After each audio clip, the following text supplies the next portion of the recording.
Join Moral Stories for Kids. सच्चा साथी। एक दफ़ा का जिक्र है कि सुल्ताना नामी एक लड़की अपने वालिद के साथ एक छोटे से गांव में रहती थी। इसकी वालिदा का बचपन में ही इंतकाल हो गया था। वो अपने घर का काम खुद करती थी और फिर कॉलेज भी जाती थी। कॉलेज जाते हुए वो हर रोज़ रास्ते में एक जगह पर परिंदों को खाना खिलाया करती थी। इसके घर में भी 2 परिंदे थे। वो इन्हें रोज़ाना खिलाया करती थी। एक दिन जमींदार के बेटे ने इसे परिंदों को खाना खिलाते देखा तो इसने अपने वालिद के पास जाकर कहा, मैं सुल्ताना से शादी करना चाहता हूँ।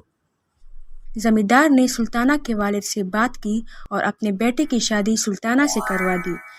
सुल्ताना अपने परिंदों का पिंजरे के साथ अपने ससुराल के घर गई।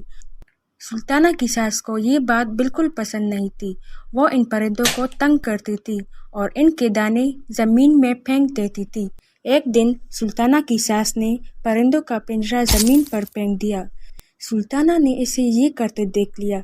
जब सुल्ताना ने अपनी सास को मना किया तो इसकी सास ने इसे डांट दिया। सुल्ताना अपनी सास की इन सब चीज़ों से परेशान होने लगी। एक दिन जब सुल्ताना के शौहर ने परेशानी की वजह पूछी तो इसने सारी बात बता दी। इसका शौहर सुल्ताना को परिंदों की भलाई के लिए इन्हें पार्क में छोड़ने का मशवरा देता है।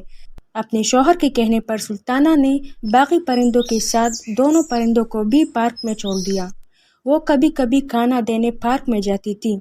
अब पार्क के सारे परिंदे सुल्ताना के अच्छे दोस्त बन चुके थे।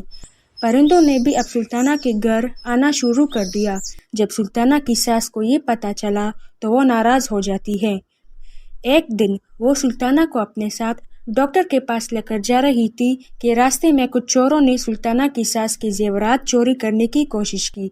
तब सुल्ताना के परिंदे आए और चोरों पर हमला किया, जिसकी वजह से चोर फरार हो गए। इसके बाद सुल्ताना और इसकी सास घर लौट गए। अब सुल्ताना की सास ने परिंदों के बारे में अपना ज़हन बदल लिया था। इसने सुल्ताना से कहा, अब हम दोनों परिंदों को खाना देने और पहले 2 परिंदों को घर वापस लाने के लिए जाएंगे। ये सुनकर सुल्ताना बहुत खुश हुई। ये कहानी हमें सबक देती है कि हमें जानवरों के साथ अच्छा सलूक करना चाहिए।